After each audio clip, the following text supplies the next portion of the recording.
حضور صلی اللہ علیہ وسلم نے نا فجر کی نماز پڑھائی، فجر کی، اور حضور فجر کی نماز پڑھا کے فرمانے لگے بھئی کسی بندے نے روزہ رکھا ہوا ہے آج؟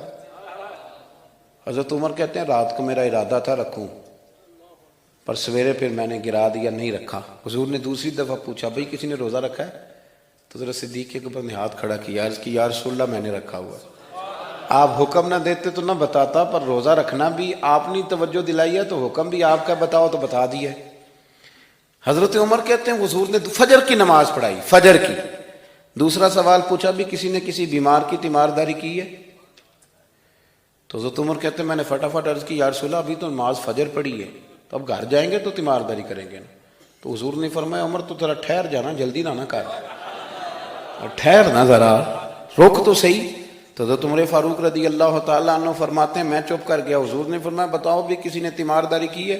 تو صدیق اکبر نے ہاتھ کھڑا کیا، عرض کی یا رسول اللہ عبد الرحمن بن عوف رضی اللہ تعالیٰ عنہ 2-3 دن سے نماز پڑھنے نہیں آ رہے تھے، رات میں نے پتہ کرایا تو پتہ چلا بیمار ہیں، اور حضور مجھے یہ بھی پتہ ہے وہ میرا یار ہے، مجھے پتہ ہے رات کو جلدی سوچا پر تہجد میں ضرور اٹھتا ہے۔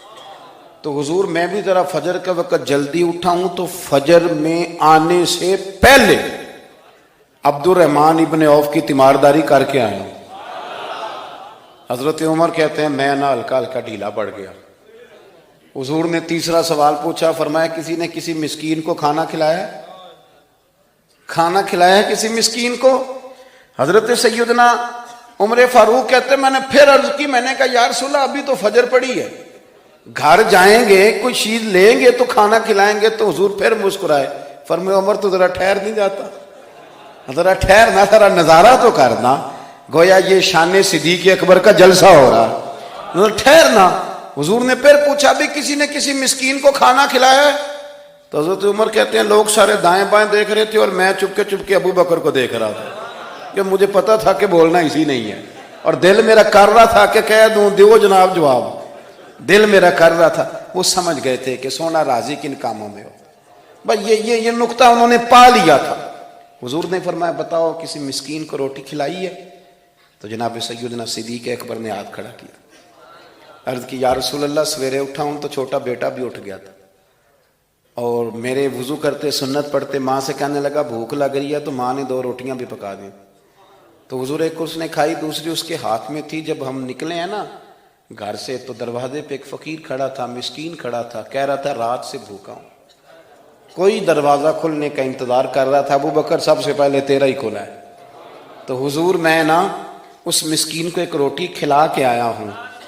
حضرت عمر فاروق کہتے ہیں میں نے گردن جھکا لی، اور میرے رسول کریم نے فرمایا اے اللہ میرے ابو بکر پہ رحم فرما، اللہ میرے ابو بکر۔ وہ سمجھ گئے تھے، مزاج شناست سمجھ آ گئی تھی کہ حضور کن باتوں میں، اور نا اپنے اوپر وہ سارا کچھ طاری کر لیا تھا انہوں نے، طاری، ان کی ادائیں بالکل ڈھل گئی تھی نبی پاک کی اداؤں۔ 3 دن وہ غار ثور میں رہے تو ہمارے صوفیاء فرماتے ہیں کہ ان پر تجلیاں بھی پڑی محبوب کی معرفت کی۔ جب مدینے آئے نا نبی کریم کو لے کے، تو کچھ لوگوں نے حضور کی زیارت کی تھی، کچھ نے نہیں کی تھی، تو کچھ آتے تو نبی پاک کی دستبوسی کر کے بیٹھ جاتے، حضرت ابو بکر سے ہاتھ نہ ملاتے، اور کچھ صرف حضرت ابو بکر سے ہاتھ ملاتے اور حضور سے ہاتھ ہی نہ ملاتے۔ میری بات پہ توجہ ہے آپ حضرات کی؟ تو کچھ لوگوں کو نا شبہ ہونے لگا، وہ معاذ اللہ سمجھنے لگے کہ شاید یہی اللہ کے رسول ہے۔ حضرت صدیق اکبر، یہ کیوں شبہ ہوا؟ تو ہمارے محدثین فرماتے ہیں کہ ابو بکر صدیق بولتے بھی اس طرح تھے جو میرے نبی پاک کا طریقہ، بیٹھتے بھی اس طرح تھے جو رسول پاک کا طریقہ۔ کہتے ہیں انہوں نے امامہ باندھا ہوا تھا تو جو امامے کا پیچ حضور کا ڈھیلا رہ گیا تھا ان کا بھی ڈھیلا رہ گیا تھا، اس طرح اپنے آپ کو مزاج میں ڈھالا تھا، تو من شدی من تو شدم، میں اس طرح ڈھالا تھا مزاج میں، اس طرح کے کوئی فرق ہی نہیں نظر آتا تھا۔ وہ کہتے ہیں جب حضرت ابو بکر صدیق نے دیکھا نا کہ لوگوں کو تو شک ہو رہا ہے، کوئی میرے ساتھ ہاتھ ملا کے بیٹھ جاتے، تو حضرت صدیق اکبر نے کہا کوئی ایسا کام کرنا چاہیے کہ پتہ چلے آقا کون ہے غلام کون ہے۔ اٹھے، کندھوں پہ چادر تھی، وہ اتار کے نا تو حضور پہ سایہ کر دیا، لوگوں کو پتہ چل گیا کہ سایہ کرنے والا کوئی غلام ہے، اور جس پر سایہ کیا جا رہا ہے وہ آقا ہے۔ کیا خوبصورت نقطہ لکھا ہے مفسرین نے شارحین فرماتے ہیں تھوڑی دیر کے لیے، تھوڑی دیر کے لیے، تھوڑی دیر کے لیے حضرت ابوبکر صدیق نے حضور کے سر انور پر اپنی چادر کا سایہ کیا تھا۔